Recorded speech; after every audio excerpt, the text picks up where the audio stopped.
Hola, ¿qué tal amigos de FEITCA? Nuevamente bienvenidos a este curso de anatomía.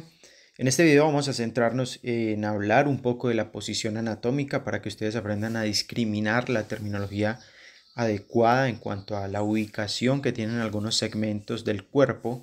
Recordemos que ahora estamos hablando del sistema óseo para ver cómo se relacionan esas superficies óseas y cómo podemos ubicarnos en el espacio. La posición anatómica es un término utilizado para describir una postura en referencia estándar que a su vez se utiliza para hablar sobre, como recién mencionábamos, las relaciones de las estructuras anatómicas del cuerpo humano. Esta posición se considera el punto de partida para describir la anatomía. Básicamente es la posición anatómica en relación al cuerpo humano, es cuando nos encontramos de pie, con los pies, se puede decir, juntos y los brazos extendidos al lado del cuerpo, además de que las palmas de las manos están orientadas hacia adelante. Eso es muy importante para tener en cuenta cuando nos describan un segmento en una posición dorsal, ventral o una inserción muscular, para diferenciar cuando es posterior o también cuando es anterior. Esta posición establece una serie de puntos de referencia y planos de sección que son esenciales para describir la ubicación y las relaciones de las estructuras anatómicas. Aquí vamos a hacer un pequeño paréntesis para explicar algo que puede ser de mucha utilidad para la comprensión del lenguaje cuando empecemos o cuando estemos estudiando anatomía. Sucede que cuando nos dicen o nos hablan de la ubicación ventral, tenemos que relacionarlo con el vientre. De ahí viene, digamos, esa terminología o ese concepto. El vientre es la parte anterior, ¿sí? Es cuando nos paramos frente al espejo, todo lo que vemos, ¿cierto? Entonces podemos decir, por ejemplo, que el pectoral, que es un músculo del pecho, está ubicado en una región ventral o en una región anterior. Asimismo sucede con los muslos, ¿cierto? Y con la tibia, popularmente conocida como la espinilla. Entonces, por ejemplo, en la parte de la pierna tenemos, para citar algún ejemplo, el tibial anterior es un músculo que se ubica en la región ventral o anterior del cuerpo en función de una descripción basados en la posición anatómica. Ahora, la posición dorsal o posterior se refiere, digamos, a los segmentos corporales o a las partes del cuerpo, según el sistema del cual estemos hablando, de lo que está en la espalda, en la parte de atrás, es decir, lo que no vemos cuando estamos frente al espejo. A nivel de músculos tenemos el trapecio, tenemos el dorsal ancho, tenemos la fascia toracolumbar, la región glútea, los isquiosurales, ¿sí? Y a nivel de huesos, pues vamos a tener el raquis, ¿cierto? La porción, digamos, posterior, las apófisis espinosas del raquis, que son los huesos superpuestos que conforman la columna vertebral. Va a haber una parte posterior también para la pelvis, para el fémur, por supuesto también para la tibia y el peroné, etcétera. Entonces, convengamos que la parte ventral o anterior nos permite identificar aquellas cosas que vemos cuando estamos parados frente al espejo, y la parte dorsal o posterior nos permite ver, estudiar o identificar aquellos segmentos del cuerpo que no podemos ver cuando estamos parados frente al espejo, lo que tenemos a la espalda. Ahora es importante también mencionar que desde la posición anatómica el cuerpo se divide en planos imaginarios. Tenemos el plano sagital, que divide al cuerpo en una mitad derecha e izquierda, y este está atravesado por un eje lateromedial. Por lo tanto es el plano anatómico donde suceden los movimientos de flexión y extensión. Por ejemplo, cuando hacemos un curl de bíceps, estamos flexionando la articulación del codo. Este movimiento concretamente se da en el plano sagital, que está atravesado por un eje lateromedial. El plano sagital está atravesado por un eje lateromedial. También tenemos el plano coronal o plano frontal, que divide el cuerpo en una mitad posterior o dorsal, como recién mencionamos, y en una mitad anterior o ventral. Este plano está atravesado por un eje anteroposterior y allí suceden los movimientos de aducción. Convengamos o recordemos que la aducción son los movimientos donde aproximamos los miembros, ya sea superior o inferior, desde desde una línea lateral hacia el centro. Entonces, por ejemplo, supongamos que tenemos el brazo elevado a 90 grados hacia el lado y lo vamos a llevar hacia el bolsillo, lo vamos a aproximar hacia el costado lateral del cuerpo. Eso es una aducción. Y una abducción o abducción es todo lo contrario, llevarlo desde el bolsillo hacia una dirección lateral. Además tenemos el plano transverso que divide el cuerpo en una mitad superior y en una mitad inferior. Este está atravesado por un eje longitudinal y allí ocurren los movimientos de rotación. Bien, recordemos además que estamos hablando de el sistema óseo, ¿cierto? De todo ese componente esquelético que hace parte fundamental de nuestra anatomía.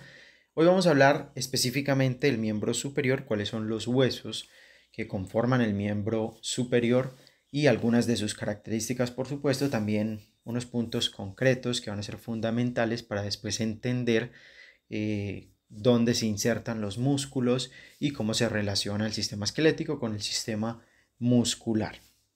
En el miembro superior tenemos la escápula, o antiguamente reconocida en los libros de anatomía como omóplato. También tenemos la clavícula y el húmero. Estos tres huesos se conectan y se comunican para conformar el complejo articular del hombro. En el antebrazo, hacia medial, bueno, también es importante hablar de cuál es la parte medial y lateral en el plano anatómico. La parte medial es la que está más cerca del cuerpo, el hueso que está más cerca del cuerpo. En el caso del antebrazo sería el cúbito, y la parte lateral sería la que está más lejos del cuerpo. En el caso del antebrazo, que tiene dos huesos, sería el radio. Entonces, la parte medial, la que está más cerca del cuerpo, tenemos el cúbito, y en la parte lateral, la que está más lejos del cuerpo, tenemos al radio. La mano está formada por 8 huesos cortos, que son los huesos del carpo, 5 huesos largos, que son los huesos del metacarpo, y otros 14 huesos largos, que son las falanges, que finalmente conforman el esqueleto de los dedos. Vamos a ver que la escápula tiene forma triangular. En realidad se describe en los libros de anatomía como un triángulo escaleno con sus respectivas bases.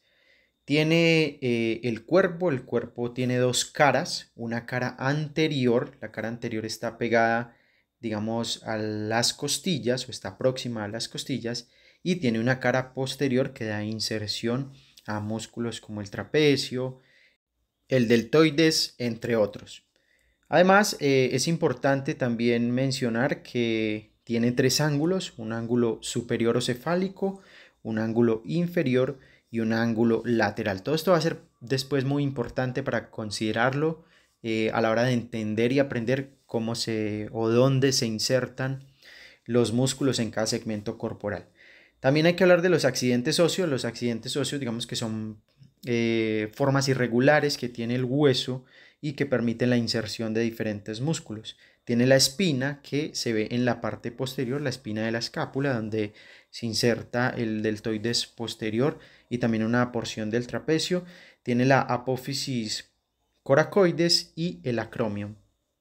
Por otra parte, vemos que la clavícula es un hueso largo, se puede clasificar como un hueso largo de forma aplanada. Tiene dos caras, una cara superior y una cara inferior si la vemos desde un plano frontal. Tiene un extremo medial que articula con el esternón y un extremo lateral que hace parte del complejo articular del hombro.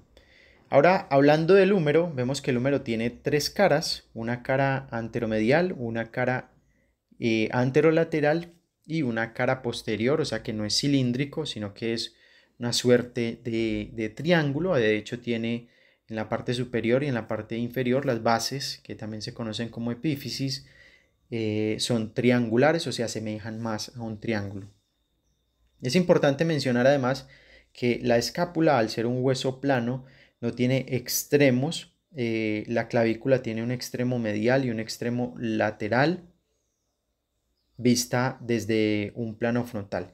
En cambio, el húmero tiene una extremidad proximal que se articula con la glena en la escápula y una extremidad distal que hace parte del complejo articular del codo. Los accidentes óseos, hablando del húmero, encontramos que en la epífisis proximal encontramos el tubérculo mayor y el tubérculo menor, que están separados por el surco intertubercular. En algunos libros de anatomía antigua se encuentran como troquín y también como troquíter. En la parte distal tenemos el epicóndilo medial, también conocido como tróclea, y en la porción lateral encontramos lo que se denomina cóndilo. Por detrás vamos a encontrar la fosa olecraneana, que va a ser muy importante para la articulación del codo y para la inserción de los músculos que tienen acción sobre dicha articulación. Por otra parte tenemos el cúbito y el radio. Vemos que el radio está ubicado hacia lateral, como lo habíamos mencionado, y el cúbito hacia medial. Tiene tres caras, es decir, estos dos huesos son similares al húmero, tienen tres caras que se asemejan, digamos, a un triángulo en su forma. Tiene la apófisis olecraniana, que tiende hacia una disposición vertical, y una apófisis coronoides que tiende hacia una disposición horizontal. Estamos hablando de la epífisis proximal del cúbito. Esta disposición que nos da esta relación horizontal y vertical se articula con la cavidad sigmoidea mayor, que corresponde a la tróclea del húmero. En la cara interna de la apófisis olecraniana encontramos la cavidad sigmoidea menor, que va a corresponder a la cúpula radial y a la articulación radiocubital superior, sobre la que hablaremos con más detalle en el capítulo o en la lección sobre articulaciones. Luego tenemos el radio. El radio tiene la cúpula radial, tiene un cuello y una tuberosidad bicipital. La cúpula radial corresponde al cóndilo del húmero. En la tuberosidad bicipital se inserta distalmente el bíceps braquial. Tenemos porciones distales donde se encuentra la apófisis estiloides del radio, que da inserción al supinador largo, que tiene un recorrido muy largo porque viene desde el húmero. En la porción distal del cúbito tenemos la apófisis estiloides del cúbito, que no inserta en ningún músculo. No obstante, por allí pasa el ligamento triangular, que es muy importante para la estabilidad de la articulación de la muñeca. Ya hablando de la mano, en la mano tenemos el carpo, que es un macizo formado por la unión de 8 huesos cortos. 5 huesos largos forman el metacarpo, y después de eso tenemos 14 falanges, que también se pueden considerar como huesos largos, que conforman el esqueleto de los dedos. El carpo tiene una fila superior o proximal y una segunda fila, que es una fila inferior o distal. En la fila superior encontramos al escafoides, al semilunar, al piramidal y al pisiforme, y en la fila más distal encontramos los huesos trapecio, trapezoide, grande y ganchoso. Ahora, hablando del metacarpo y las falanges, tenemos los metacarpianos, que son 5 huesos largos que se van a enumerar desde afuera hacia adentro como primero, segundo, cuarto y quinto metacarpiano. El primero responde al pulgar, que es el hueso más corto y más grueso, más gordito, por decirlo de alguna manera. Este se articula con el trapecio en una articulación que es de tipo silla de montar, por lo cual le da la característica de poderse oponer a los demás, y eso es lo que nos diferencia, nos da una gran diferencia, mejor dicho, anatómicamente con respecto a los monos. En la parte distal se articula con la base de la primera falange. El segundo metacarpo es el hueso más largo. Es importante también mencionar que las falanges tienen 3 huesos largos, salvo la del dedo gordo, que solamente tiene falange proximal y falange distal. Las demás falanges que están en los otros 4 dedos, encontramos que la parte que está más próxima a los metatarsos se denomina falange, la de la mitad falangina, y la más distal, que es donde están las uñas, falangetas. El pulgar, como dijimos, solo tiene primera y tercera falange. Todas estas relaciones óseas son fundamentales para permitir el movimiento en conjunción con otros tejidos blandos como los ligamentos y obviamente como los tendones. Recordemos que el tendón es el que conecta el músculo al hueso. El tendón se considera como parte del músculo obviamente y es el conector con el hueso, es el que comunica estos dos tejidos y después el que entre otras permite la palanca para que haya movimiento articular.